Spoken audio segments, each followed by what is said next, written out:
Hey guys, I'm Georgia and welcome back, or if you're new here, welcome. Today we're going to be delving into the seedy underworld of 1950s and 1960s London, a world of crime, drugs, and of course, gangsters. And who are we to talk about the gangsters of London without a deep dive into the most notorious gangsters London has ever seen, the KRAY twins, Ronnie and Reggie Kray. They sat at this intersection of glamour and danger in the city. The twins were known across London, across the country for their charm and charisma. They were friends with celebrities, people coming from across the pond just to spend a night in their clubs with the twins. They kind of became celebrities in their own rights. But they were also dangerous, feared, known to have incredibly short tempers, and were eventually found guilty of more than one murder. I mean, still today, if you speak to the older population of London's East End, you'll find plenty of people with their own tales of the KRAY twins, how their lives intersected. This is a biography of Ronnie and Reggie Kray. But first, I just want to take a moment to thank the sponsor of this video, Madame Two Swords. Yes, Madame Two Swords. This October, the famous Chamber of Horrors is returning to Madame Tussauds London, featuring some of the capital's most infamous criminals from the last 150 years, and allowing you to immerse yourself in the history. I think current discussion online and in the media surrounding true crime very much focuses on it being a modern interest, but that couldn't be further from the truth. Humankind has always had a fascination with the macabre, with the darker side of humanity. It's only natural to want to have that understanding of the darker things in life, and the Chamber explores this public fascination with true crime. The Chamber was first introduced to British audiences all the way back in 1818 when Marie Tussaud toured the UK with her travelling wax exhibition, and it's been a very popular attraction ever since then. The original Chamber of Horrors brought to life the history of true crime and punishment, and this returning exhibition aims to continue with just that. The Chamber of Horrors is an immersive experience that allows you to come face to face with some of the most notorious criminals of the past 150 years, as well as real historical true crime artefacts from the past 200 years. The criminals featured in the Chamber are all very different, but each one of them had a huge impact on social and criminal history. They've each, in their own way, shaped a modern understanding of true crime. So there's Ruth Ellis, who I did a video on fairly recently. She was the last woman hanged in the UK for the murder of her abusive lover. There's killers John Christie and John Hay, Jack the Ripper, and of course the KRAY twins, who we're going to be learning all about today, and so many more. The Chamber of Horrors is returning to Madame Tussauds as a permanent experience within the attraction and is recommended for guests aged 16 and over. So if you find yourself in London, do go and visit and learn all about the city's dark history. So let's start the Kray story in the most obvious place, with their births. Ronald and Reginald Kray were born on the 24th of October 1933 in Hoxton, East London, to their parents Charles Kray and Violet Lee. The pair were identical twins, with Reginald, Reggie, being born 10 minutes before Ronald, Ronnie, and they had an older brother as well, 6-year-old Charlie. They did also have a sister, Violet, but she sadly died in infancy. The twins spent the first few years of their lives in Haggerston before the family eventually moved to Bethnal Green, and they were proper East Londoners. They were a proper Cockney working class family. Their mum Violet was said to be somewhat of a Cockney queen. She was revered within the area. Everyone knew of Violet, and by connection they knew of her boys. And she was one of those mums who just idolised her sons. They were perfect angels in her eyes, and they could never do anything wrong. I mean, the whole mums and their sons stereotype very much rang true here, as it did throughout much of the East End. When World War II came around, the twins were evacuated to Suffolk along with their mother and their older brother Charlie, and they said this was the first time in their life they had ever seen the countryside. But Violet, a city girl, missed the city too much, and they soon ended up moving back. Their father, Charles, wasn't all too present in their childhood, but especially after 1942 when he went on the run after refusing to join the army. The relationship between the twins and their father would be quite strained throughout most of their life. People who knew the Krays said that arguments and fights with their father were just all too common, but so were fights between the brothers themselves. All throughout their lives it said they fought like they wanted to kill each other. This whole family, all of the men, they just fought. The twins were said to be constantly fist-fighting, and after leaving school at age 15, at the insistence of their grandfather, they began to funnel this energy into boxing instead, which is probably a good idea. And they started to train at the Repton Club in Bethnal Green, which actually does still run to this day. And they did this alongside their older brother Charlie, who actually ended up going pretty high in the boxing world. Ronnie and Reggie's boxing career was pretty short, but relatively successful. After many years of amateur fights, they debuted professionally in 1951 at the Mile End area, before eventually ending up at the Royal Albert Hall. Ronnie KRAY fought 6 times, winning 4 by knockout and losing 2 by decision. Reggie KRAY finished his career unbeaten, winning 7 professional matches. And it was kind of said that their fighting styles here would reflect their later criminal careers. Reggie was always cool and cautious, always willing to listen to advice to better his skills. Ronnie was brave but would never listen to advice, and he would never hold back, he'd always go too far. Their careers would come to an end just 1 year later when they were called up to do national service with the British Army's Royal Fusiliers, and although they did report at the Tower of London, they tried to leave just a few minutes later. When the corporal tried to stop them from leaving, Ronnie punched him in the jaw and the two just walked back home. They were arrested the next morning and turned back over to the army. They probably should have been charged with actually assaulting a superior officer, but it was their first day and they were identical twins. They looked so similar that no witnesses could actually say for sure which one it was that threw the punch. And running away from the service would become this reoccurring theme for the twins. It was clear from very early on that they were just never going to become model soldiers. They didn't care about any punishments the army doled out to them. They saw it all as a challenge. As their father had told them, who had also run away from the army, never show weakness. Eventually it got so bad that the army just wanted to shut off the twins. They caused more trouble than it was worth. They were thrown into the barracks at Canterbury whilst waiting to be court-martialed, but even then they didn't make it easy. Their father had advised them that the best way to get out of army service was to act balmy, was to act mad, and so that's exactly what they did. They threw food against the walls, they acted like they'd lost their minds, they emptied the latrine buckets over other officers. They did so many things that they could have got 20 years in prison, but again this was just more trouble than it was worth. The army just wanted to get rid of them. I mean, in hindsight, perhaps it would have been better if the twins were charged back then. I mean, certainly London, as we know it today, would be a lot different. Because it was after getting off of national service that the twins' spiral into crime really began. If they could act that way in the army and get away with all of it, then the Metropolitan Police were pretty small fry. Their time with the army only proved to them they could always get their own way if they were difficult enough, and Reggie was often heard throughout his life to say, "God bless the Royal Fusiliers." Now, of course, after they got out of the army, their boxing careers were pretty much over, and instead of getting a respectable job, they just went straight into a life of crime after having made connections with plenty of shady people during their time in jail in the army. They rented out a billiards hall in Bethnal Green thanks to a loan from their brother, and this billiards hall soon became a haunt for all the criminals and the shady characters of the East End. It was here that they really began to develop the persona and style of the KRAY twins as we know them today. The double-breasted suits, the large rings, the heavy watches, the chain smoking. They started to form this inner circle of men who they would all invite to drink after the billiards hall would close, just heading to whatever local pubs. And wherever this sort of crowd of men would go, rowdiness and fights would follow. Ronnie was said to constantly just drink copious amounts, but he would also never sleep, but somehow always seemed awake and ready to go. Some sources said that he would drink as many as 55 bottles of beer in a single night. Reggie had somewhat of a trademark punch that he would use on those who wronged him on these nights out, or just people who got onto his wrong side. And I think this perfectly encapsulates what was so intimidating about the KRAYs. They were charming, they would very much keep you on side. You wouldn't know that you were on the wrong side of them until you were. And they, especially Reggie, could be perfectly nice to your face whilst hiding a world of anger. Reggie's trademark punch would go as following, so he'd sort of offer somebody a cigarette with his right hand, and as the man accepted it into his mouth, he would punch him with a left hook, breaking jaws like they were made of glass. Over the next few years, the twins formed a group of men very close to them, informants, people they could trust. They would use violence to intimidate people into doing their bidding, but at this point they weren't big-time criminals, they were just men running a billiards hall, living out of their mother's house. They got most of their money at this point in their careers by just extorting other local criminals, and they started several protection rackets. Local thieves would turn to the Krays to store their goods in the billiards hall, and they would make the most out of every coin in the book, but it was still very small-time stuff.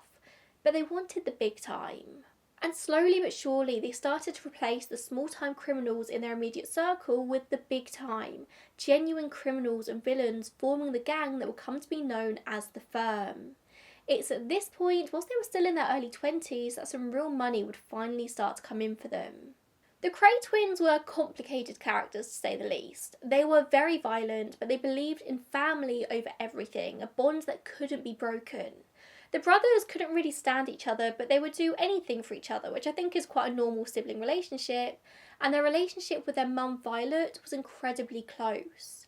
For Reggie, his priority was money and a family of his own. He wanted to find a wife. Whereas Ronnie was more of a loose cannon. He was much more focused on the money and the pleasure he got from violence, and he was openly homosexual, for the time anyway. Most sources from the time will describe him as homosexual, which today we would take to mean he was gay, but he was actually more bisexual. He openly admitted to liking the company of both men and women. Now, not many people could openly admit this at this time in history, especially in a dark underworld like the Krays, but no one would dare say anything. That was kind of the level of protection and intimidation the twins had inspired. By the end of 1956, the Krays controlled Bethnal Green to Mile End, Stepney and Bow, and to the north, Hackney. It was 14 square miles, and every criminal and crook in the area paid their dues directly to the twins. In the autumn of that year, Ronnie shot someone for the first time. There was a car dealer in Bethnal Green who was under protection of the twins in exchange for money, of course. This dealer sold a car to somebody who tried to return it the next day, and when the car dealer refused to take it back, the buyer made threats about returning with friends. So the dealer contacts Ronnie, who agrees to deal with the matter himself. I mean, he was under the twins' protection after all. When the buyer returned the next day, although he was alone, Ronnie stormed into the office and shot him in the leg. The buyer would later identify Ronnie as the shooter, and he was charged with GBH, or at least the police thought he was charged. The arrested twin insisted that he wasn't Ronnie but Reggie, and even produced his driving licence to prove it. And how was anyone supposed to prove otherwise? The two were identical. And his alibi for the time of the shooting was so strong, the police had to release him. And in order to settle the situation, the twins got a man called Tommy Redface Plumley involved, who was what they called a fixer.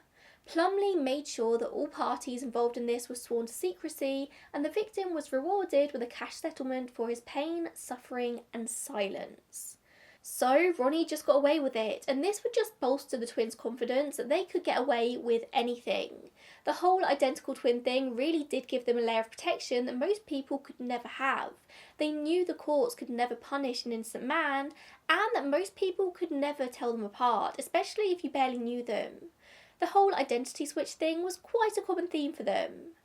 However, Reggie was furious at his brother for all of this, for the shooting. Reggie always wanted to conduct business in a much more quiet manner. He wasn't as keen on all the violence, or at least not on violence without clear reason. Ronnie, however, just thought his brother was being weak. But soon they had a solid foothold in the club scene of London. There was a friend of theirs called Billy Jones who had taken over a club called the Stragglers in Soho, but this club tended to attract the wrong crowd. It was a very rowdy place which just wasn't great for business. So the twins were called in as partners, and soon they put an end to all the trouble. But Billy Jones got into an argument with somebody called Charlie, who was part of a rival gang of the Firms called the Watney Streeters, and Billy got pretty badly beat up. Ronnie felt like he was obliged to get involved with this. Billy Jones was closely involved with the firm after all, and therefore it felt personal. So 2 weeks later, Ronnie, Reggie and a number of the firm turned up at a pub where they knew through intel that Charlie was drinking in order to teach him a lesson. However, Charlie found out just in time and got out. The only remaining person in the pub was somebody called Terry Martin, so he was dragged outside by the firm and almost beaten to death. It was bad. And of course, the Krays did not escape this crime, and they were eventually arrested and tried for assault. Reggie was acquitted, but Ronnie ended up being sentenced to 3 years in Wandsworth Prison as of November 5th, 1956. And it's said to be after this point that everything changed. Ronnie was just never the same after he was released. Although it is said that he did adjust to prison life pretty easily, it was kind of like a microcosm of society and he just manipulated the system just like he did in real life. It was also during this time in prison that Ronnie KRAY was officially certified as insane. Thanks to his very strange behaviour in prison, he was carefully analysed by doctors who realised correctly that he was schizophrenic and of low intelligence, and therefore he was transferred to Long Grove Hospital, a mental health hospital. However, what they didn't quite realise at this time was that Ronnie was very specifically a paranoid schizophrenic with delusions of grandeur, extreme feelings of persecution, and self-protection phobia. They said they could treat his illness with meds, but they missed just how serious Ronnie's illness really was. But I don't think anyone realised just how serious Ronnie's illness was at this point, not even his family, not the people closest to him. Now, of course, Ronnie's prison sentence wasn't going to go by without at least one identity switch escape attempt. This was the KRAY's bread and butter. One day, Reggie turns up for a hospital visit wearing a suit with a long coat over the top. Ronnie prepared for his brother's visit by wearing the same suit. When it was time for afternoon tea, guests would have to go to the kitchen to collect it as the patients weren't allowed to leave the room. So one of the twins, now in identical suits, gets up to go and collect the tea. Only of course it wasn't Reggie who got up, but Ronnie. He walked directly through the kitchen and straight out of the hospital. Ronnie fled back to Walthamstow, London, before being taken to a hideout caravan in Sudbury with a man called Teddy to act as his minder. Now, I think everyone knew that Ronnie wasn't of sound mind at this point, but it was always about getting one over on the authorities. They wanted to prove they could escape. However, this was Ronnie KRAY. He wasn't going to happily sit in the caravan alone until he was eventually caught. He would insist on travelling back to the East End regularly to go and drink in one of the clubs. He would purposefully walk past police officers pretending to be his brother. But at this time he was moody and paranoid. He was not a good person to be around. He threatened to kill a neighbour for the man who owned the farm on which he was hiding, and the farmer, who was incredibly concerned by this, called a Harley Street psychiatrist to talk to Ronnie. The psychiatrist said, "I don't know who your friend is, but he's clearly homicidal. He shows all the signs of advanced paranoid schizophrenia. Get him to a hospital before something happens." At this time, the police actually were sniffing around the farm, so Reggie took his brother back to London. By this point, Ronnie was drinking 2 bottles of gin a day and was taking an array of tranquilising drugs, and then one day he attempted suicide. As I've already stressed, the KRAYs were big on family, big on never turning one another in. It was family and trust before all else. But now it looked like Ronnie was going to die if they didn't do anything. They decided to turn him back to the authorities, and Ronnie went without a peep. With Ronnie back with the authorities, Reggie was now the sole leader of the firm, which without the unpredictability of his brother's temper was a lot easier job. Reggie opened a new drinking club on Bow Road that he called the Double R, and thanks to its authentic East End atmosphere, it soon began to attract people from across London, particularly celebrities. Big British names like Barbara Windsor, Jackie Collins, Sybil Burton were all regulars. The twins' older brother Charlie also came back into the picture around this time, and he started working very closely with Reggie. And Charlie had a new perspective on business that the twins kind of lacked. Whilst the twins knew how to navigate the criminal world, Charlie was a businessman. He knew how to expand and bring in more money. So they bought another club in Stratford. They bought some land next to the billiard hall that they used as a used car lot, and they opened up the Wellington Way Club, an illicit gambling venue. In what seems to be a bit of a middle finger to the authorities, they would actually run this out of a building next to the Bow Street police station. As I said earlier though, he was now an entirely different man. The full effects of his paranoid schizophrenia had taken over. He was moodier and even more erratic and violent than he was before. It's said that even his appearance had changed and he now looked noticeably different from his brother. He became a bit of a risk to the firm, a risk to the criminal ring that they ran. But Reggie was never going to be able to drop him. He was his brother after all. Even when it seemed like Ronnie wanted to go in a completely different direction, started dreaming of this big gangland federation in London, where he wanted to unite all the criminal groups into one alliance, Reggie can't just let him have his dreams, because he was struggling to keep their businesses running. But then in a twist, Reggie ended up going to prison. A man called Daniel Shea bought an expensive briefcase from a man called Murray Podro and promised to pay him back for it a few days later. However, a few days later, Shay returned with the twins and for some reason tried to extort Podro, threatening to beat him up. After they all left, the police were called and Shay was eventually sentenced to 3 years in prison and Reggie for 18 months. Weirdly, Ronnie was never mentioned in any of this. But now with Reggie in prison, Ronnie had sole control of the firm, and he spent money like there was no tomorrow and began rubbing shoulders with some characters that even Reggie had branded as too shady for their criminal enterprise. But he did make one good connection to a man who owned a club called Esmeralda's in one of the fanciest areas of London, in Knightsbridge. When Ronnie was released on parole after 9 months, they bought the shareholding for this bar, and this would become their gold mine. This is where they would make more money than they knew what to do with. It was a gaming club with the best workers in London. And here they would rub shoulders with even more celebrities, people even flying from across the pond to spend just one night with the famous KRAY twins. And then, due to parole violations, Reggie went back to prison for a few months, and Ronnie spiralled downwards even further. When Reggie was released properly though, he was a changed man just like his brother had been, but for very different reasons. Because whilst in prison, Reggie KRAY had fallen in love with Francis Shay. Whilst he was in prison, they would constantly write letters. He would write her poetry. I mean, the KRAYs were big into poetry apparently, and he was determined to build a life with her. Ronnie, who just couldn't understand such things, saw Francis as a direct threat and made their life and relationship much more difficult than it needed to be. But Reggie proposed anyway in the autumn of 1961, but Francis turned him down. This wasn't to be the end of their story though.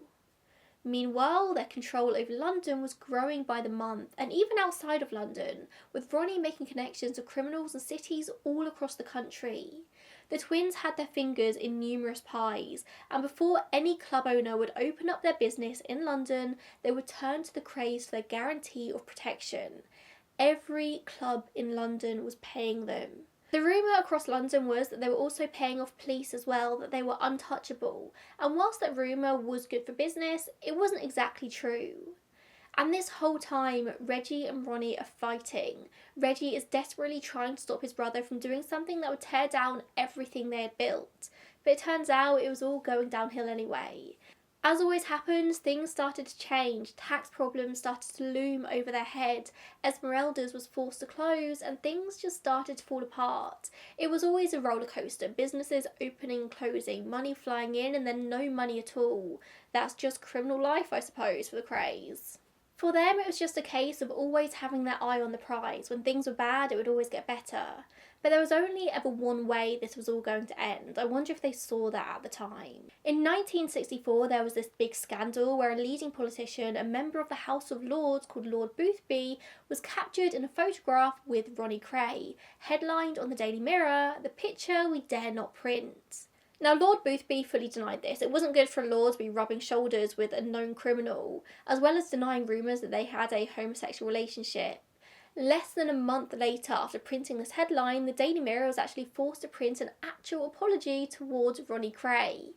Turns out that this had been a financial nightmare for the newspaper, and as a result, the newspaper not only backed off on this front, but also on a whole expose they had planned for Gangland London as well. And other newspapers also backed off, scared of what they'd seen.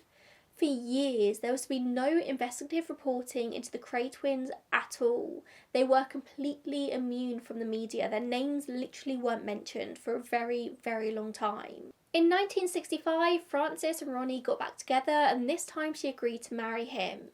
They got married in April, but of course, this was never going to be a fairy tale relationship. Frances found it hard being in a relationship where her husband's brother was always going to be more important than she was. The couple would rub shoulders with all manners of celebrity, but when Frances got back to their flat, she was just lonely. Her entire life was controlled by Reggie. She couldn't do anything unless he gave permission first. Wherever she went, a member of the firm would have to accompany her. I mean, the KRAYs had wronged so many people over the years that I don't doubt Frances' life might have been at risk, but imagine living that life. She ended up having a nervous breakdown and she decided she wanted to end the marriage, but she never got that far. She would attempt to end her own life multiple times, and on the third attempt, she succeeded after taking a massive drug overdose.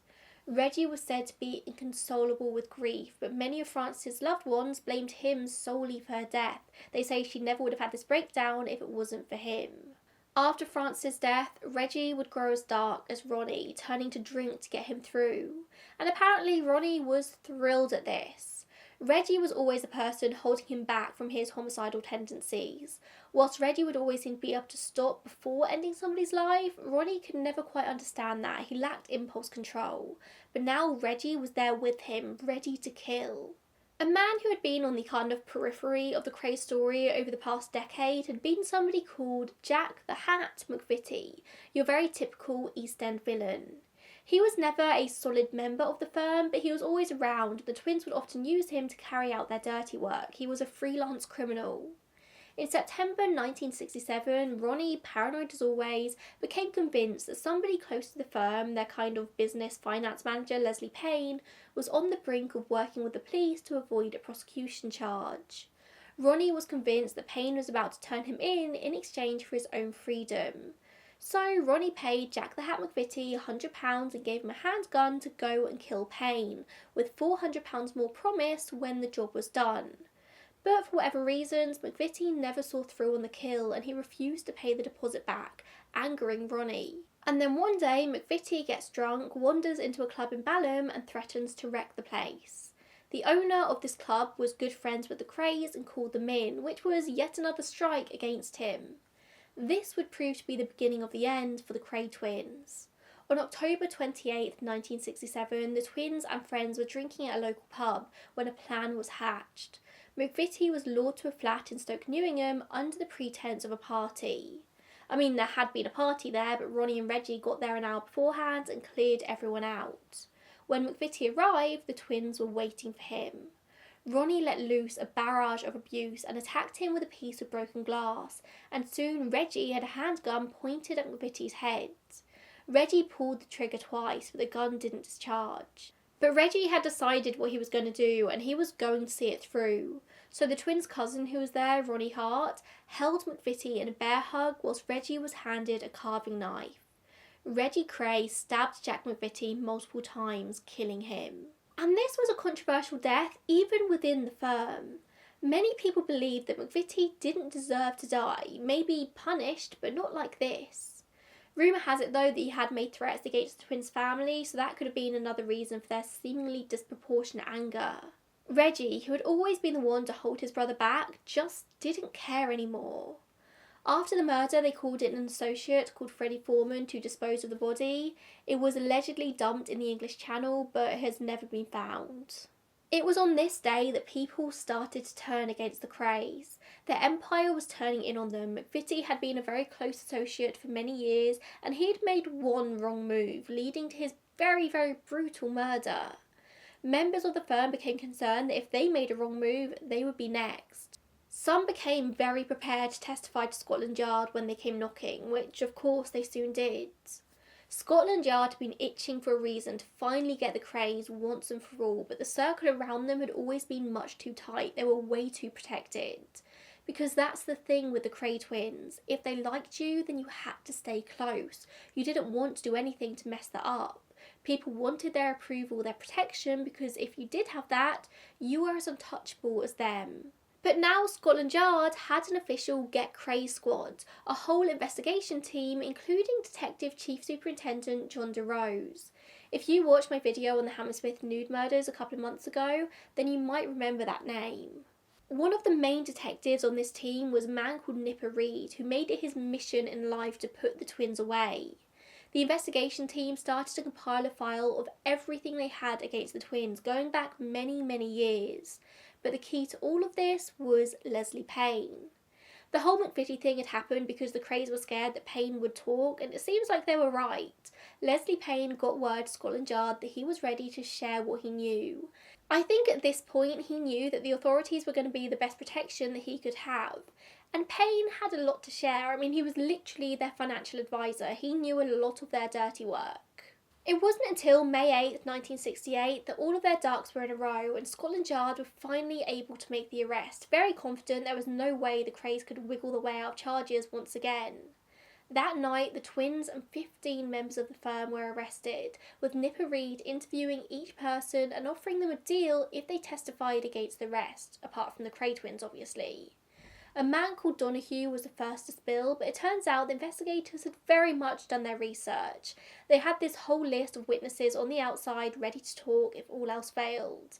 And soon the case was headed to the Old Bailey, and the twins went to trial in January 1969. This was to be the longest and most expensive criminal case in British history. Despite there being so many things the twins could have been charged with, they were in fact only tried and convicted for the murders of Jack Mcvitty and a man called George Cornell as well. George Cornell had died at the hands of Ronnie KRAY on the 9th of March 1966. There had been a shootout at a club called Mr. Smith's that involved rival gang leaders called the Richardson brothers when an associate of the KRAYs was killed. On the back of this shooting, nearly all of the Richardson gang were arrested, apart from a man called George Cornell. He wasn't there during the shooting and therefore he wasn't arrested, but afterwards he went to visit the hospital to check up on his friends, and then he went to a pub called the Blind Beggar, which was kind of in KRAY territory. When Ronnie heard that Cornell was there, he went straight into the pub and shot him in the head in public view. He didn't try to hide it. Some sources say that he actually killed Cornell because he called him a homophobic slur some months beforehand, but regardless, there's no denying that he killed him in full view of a lot of people. But a lot of these people wouldn't actually cooperate with the police at first due to the KRAY's intimidation. But on March 8th, 1969, both Ronnie and Reggie KRAY were found guilty of the murders of George Cornell and Jack the Hat Mcvitty. They were sentenced to life in prison, which under British law generally means between 10 and 12 years, but the judge personally recommended that their sentence should not be less than 30 years. They were 35 years old at this point, so they could be now by the mid-60s. Their brother Charlie also received a 10-year sentence for being an accessory to murder, and other members of the firm were given varying sentences for their parts. The brothers weren't to be in prison together. Reggie was sent to Pankhurst Prison on the Isle of Wight, whilst Ronnie was sent north to Durham Prison and Charlie went to Chelmsford. Just like that, the power of the KRAYs and the firm over London came to an end. Their time in prison was fairly uneventful. Ronnie KRAY was clearly still mentally ill and was once again certified as insane, so in 1979 he was transferred to Broadmoor, where he would remain for the rest of his life. Reggie would eventually be transferred to a less secure prison, to Category B Maidstone Prison, before in 1997 he was sent to Category C Wayland Prison in Norfolk. In 1982, both brothers were allowed to attend the funeral service of their mother Violet, who had died from cancer, but this caused such a media sensation that they didn't even bother trying to attend their father's funeral the following year. In 1985, workers at Broadmoor actually found a business card of Ronnie's that suggested the twins were still finding ways to work together, and they were apparently running a business called KRAY Enterprises that offered bodyguards and protection for Hollywood stars. Charlie KRAY, of course, was also involved in this. He would have been out of prison by this point, so he was probably the one pulling the strings. It's said that Frank Sinatra was one of their clients, and authorities couldn't actually find any legal basis to shut down the operation because it simply just wasn't illegal. Ronnie died on the 17th of March 1995 at Wexham Park Hospital in Slough after suffering a heart attack at Broadmoor 2 days earlier. Reggie was allowed out of prison to attend the funeral, and he was apparently said to be beside himself. He died 5 years later on the 1st of October 2000. He'd actually been diagnosed with bladder cancer earlier that year, and in the August he'd been released from prison on compassionate grounds as he was terminally ill. He was buried next to Ronnie in Chingford Mount Cemetery, and his funeral was very small, but thousands of people lined up the streets to applaud him. Because that's the thing with the KRAYs. Despite their crimes and the fear they held in London throughout the 60s, people loved them. I mentioned at the beginning of the video about how many people in London will still have their stories of the KRAYs. A lot of them will be positive. Most people speak of their charm, their charisma, their love for their family. But they were undeniably criminals. They were murderers. How do you make peace with people like that? You like to think of criminals as criminals, these two-dimensional characters easy to understand. Bad is bad and good is good. But that's very rarely the case. A lot of people felt protected by the KRAYs, but just as many were terrified of them. They were and remain London legends. 60 years on, and people still talk of the times they roamed the streets. They still tell their stories. Thank you so much for tuning in today. A big thank you to Madame Tussauds for sponsoring this video, and I will see you in the next one. Bye guys.